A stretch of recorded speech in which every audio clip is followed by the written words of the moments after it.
Hello friends, welcome to Seeja's kitchen. இன்றைக்கி நம்ம வந்து நல்லா கிறிஸ்பியாக மொறுன்னு ஒரு டீ டைம் ஸ்நாக்ஸ் ரெசிபி தான் பார்க்க போகிறோம். இங்கே பாருங்கள், இதை வந்து சூப்பராக இருக்குங்க. நம்ம ஜவ்வரிசியில் பண்ணுறது தான். கண்டிப்பாக இதை ட்ரை பண்ணி பார்க்கணும். வாங்க, இது எவ்வளோ ஈஸியாக பண்ணுறதுன்னு வீடியோக்குள்ளே போய் பார்க்கலாம்.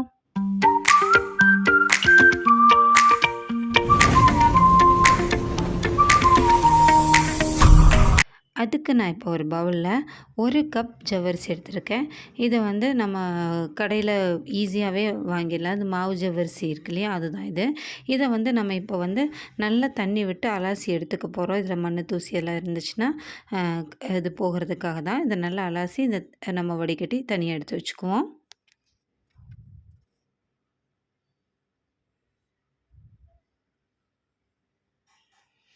இப்போ இதை வந்து நம்ம எதில் அளந்தோமோ அதே கப்பில் 1 கப்பு தயிர். இது வந்து கொஞ்சம் கெட்டி தயிராக இருந்தால் நமக்கு நல்லாயிருக்கும். ரொம்ப பழைய தயிராக இல்லாமல் இருந்தால் சூப்பராகவே இருக்கும் டேஸ்ட்டு. இப்போ இதை நல்லா மிக்ஸ் பண்ணி எடுத்துக்கோங்க. இந்த தயிரில் வந்து ஜவ்வரிசி ஃபுல்லாக மூழ்கிற அளவுக்கு நல்லா மிக்ஸ் பண்ணி எடுத்துக்கோங்க. என் பொண்ணு தான் மிக்ஸ் பண்ணுறா. இதை நல்லா நம்ம மிக்ஸ் பண்ணி எடுத்துக்கலாம். ஃபர்ஸ்ட் ஆஃப் ஆல் இந்த அளவுக்கு இது மிக்ஸ் பண்ணி எடுத்துட்டு, இப்போ இதில் வந்து இந்த டிஷ்ஷுக்கு தேவையான அளவு உப்பு சேர்த்துக்கோங்க. உப்பு சேர்த்து இது நல்லா ஊறட்டுங்க. ஒரு 15லேருந்து 20 நிமிஷம் இது நல்லா ஊறட்டும். அப்போ தான் நமக்கு வந்து ஜவ்வரிசி வந்து நல்லா ஊறி வரும். அப்போ தான் வந்து டேஸ்டியாக இருக்கும். இது வந்து ஊறும்போது இன்னும் கொஞ்சம் கூட இந்த அப்சர்வ் பண்ணிடும் தயிரையெல்லாம். கொஞ்சம் ட்ரை ஆகும். இப்போ கொஞ்சம் தண்ணிமா இருக்க மாதிரி ஃபீல் ஆகுது இல்லையா, அப்போ ட்ரை ஆயிரும். இப்போ 20 மினிட்ஸ்க்கு அப்புறம் ஒரு துண்டு இஞ்சி சேர்த்துக்கோங்க. நல்லா நறுக்கி சேர்த்துக்கோங்க. ஒரு பிஞ்ச் இஞ்சி போதும்.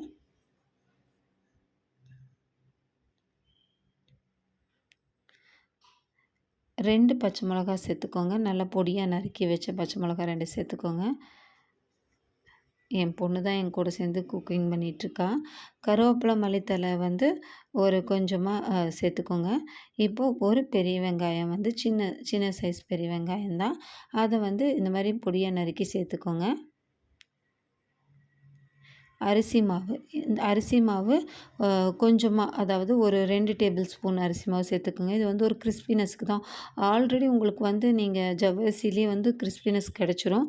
நீங்கள் இது போட்டிங்கன்னா இன்னும் நல்லாவே இருக்கும். ஸோ கிறிஸ்பினஸ்க்காக நம்ம அரிசி மாவு சேர்த்துக்கிட்டோம். இப்போ இதையெல்லாம் நல்லா கையிலேயே மசிச்சு எடுத்துக்க போகிறோம் நம்ம.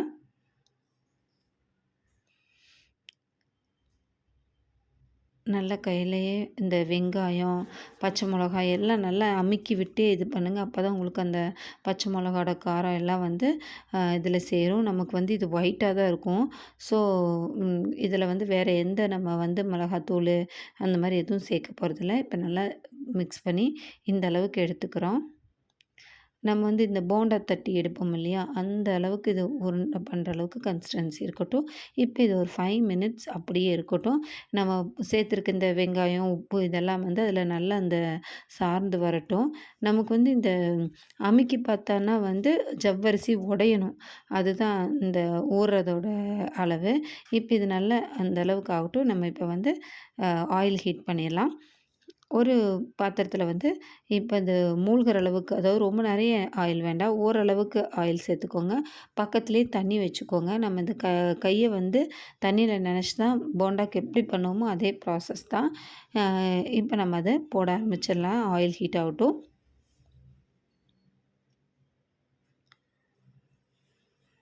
ஆயில் இப்போ ஓரளவுக்கு ஹீட் ஆயிடுச்சு. இப்போ நம்ம வந்து எப்பவும் போல் போட்டுக்க போகிறோம். கையை தண்ணியில் நனைச்சிக்கிட்டு போண்டா மாதிரி தட்டிக்கலாம். இது உங்கள் சேஃப் தாங்க. நீங்கள் எப்படி உங்களுக்கு அது எந்த ஷேப்புக்கு வேணுமோ அந்த ஷேப்புக்கு நீங்கள் பண்ணிக்கலாம். ஒன்றும் தப்பில்லை. இது வந்து நான் இப்போ ரவுண்டாக போட்டு காமிக்கிறேன். அப்புறம் தட்டி போட்டு காமிப்பேன். உங்களுக்கு வந்து எந்த ஷேப்பில் உங்களுக்கு இஷ்டமோ அந்த அளவுக்கு பண்ணிக்கலாம். ஆனால் பார்க்குறக்கு ரொம்ப அழகாக இருக்கும். ரவுண்ட் ஷேப் வந்து ரொம்ப அழகாக லட்டு மாதிரி ஃபீல் ஆச்சு. இது வந்து நல்லா ஸ்லோ ஃப்ளேம் வச்சு குக் பண்ணுங்கள். அப்போ தான் உங்களுக்கு உள்ளேயும் நல்லா வெந்து வரும், வெளியும் நல்லா கிறிஸ்பியாக இருக்கும். இப்போ இதில் வந்து நல்லா ஆயில் வந்து ஸ்ப்ரெட் பண்ணி விட்டு நல்லா குக் ஆகட்டும். ஒரு பக்கம் ஃபஸ்ட் நல்லா குக் ஆன பிறகு தான் நம்ம திருப்பணும். அப்போ தான் உங்களுக்கு வந்து அழகாக ஈஸியாக திருப்புறக்கு வரும். இப்ப இது ஒரு பக்கம் நல்லா இதாயிடுச்சு. நான் மறுபக்கமும் அதே மாரி திருப்பிக்கிறேன். நீங்க வந்து ஸ்லோ ஃப்ளேம்ல வச்சீங்கன்னா, சூப்பரா இது வந்து அழகா கோல்டன் ப்ரவுன்ல மெதுவா உங்களுக்கு குக் ஆயிரும். உள்ள அழகா வந்து இது என்ன சீஸே இல்லாம சீஸ் போட்ட மாரி அது சீஸியா வருங்க. அது அப்படியே ஓப்பன் பண்ணி நம்ம இது பண்ணோம்னா, அப்படியே சீஸியா வரும். அவ்ளோ சூப்பரா இருந்துச்சு டேஸ்ட்டு. எங்களுக்கு சுட சுடவே காலி ஆயிடுச்சுன்னா பார்த்துக்கோங்களேன். அந்த அளவுக்கு, "எப்பா கொஞ்சம் வீடியோக்கு எடுத்து வைங்க" அப்படின்னு சொல்ற மாரி ஆயிடுச்சு. அந்த அளவுக்கு எல்லாருமே விரும்பி சாப்பிட்டாங்க. சின்னவங்கலேருந்து குழந்த பெரியவங்க வரைக்குமே நல்லா விரும்பி சாப்பிட்றாங்க. அவ்வளோதான். ஏன்னா ஹெல்த்தியா தானே இருக்கு உங்களுக்கு. அதனால இது தாராளமா குடுக்கலாம். இப்ப நம்ம வந்து இது ஓரளவுக்கு பாருங்க, சூப்பர் கோல்டன் ப்ரவுன் ஆயிடுச்சு. இப்ப நான் இத வந்து எடுத்துக்க போறேன்.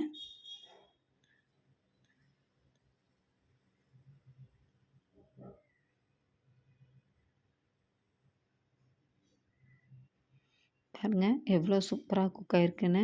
அந்த தயிரோட அந்த சாஃப்ட்னஸுக்கு செம்மையா இருந்துச்சுங்க. இப்ப நான் நெக்ஸ்ட் மறுபடியும் ஒரு 3 பால்ஸ் போட்டுக்கிட்டேன். பாருங்க எவ்வளோ சூப்பரா இருக்குன்ட்டு. எல்லாம் ஸ்லோ ஃப்ளேம்ல வச்சு சூப்பரா குக் பண்ணிடுங்க. அருமையான சூப்பரான ஈவினிங் ஸ்நாக்ஸ் டக்குன்னு செஞ்சிடலாம். இத கண்டிப்பா நீங்க ட்ரை பண்ணி பார்க்கணும் கைஸ். ட்ரை பண்ணி பார்த்துட்டு எப்படி இருக்குன்னு சொல்லணும். உள்ள நான் உங்களுக்கு இத வந்து ஓப்பன் பண்ணி காமிச்சிருந்தேன் இல்லையா? அவ்வளோ டேஸ்டியா இருந்துச்சுங்க. அவ்வளோ சாஃப்ட்டா இருந்துச்சு. நீங்க எடுத்து இப்படி உடைச்சிங்கனாலே கிராக் ஆகுற சவுண்ட் கேட்கும். அந்த அளவுக்கு இருந்தது. கண்டிப்பா இத ட்ரை பண்ணுங்க. என்னோட சேனல சப்ஸ்கிரைப் பண்ணுங்க, லைக் பண்ணுங்க, ஷேர் பண்ணுங்க. Thank you.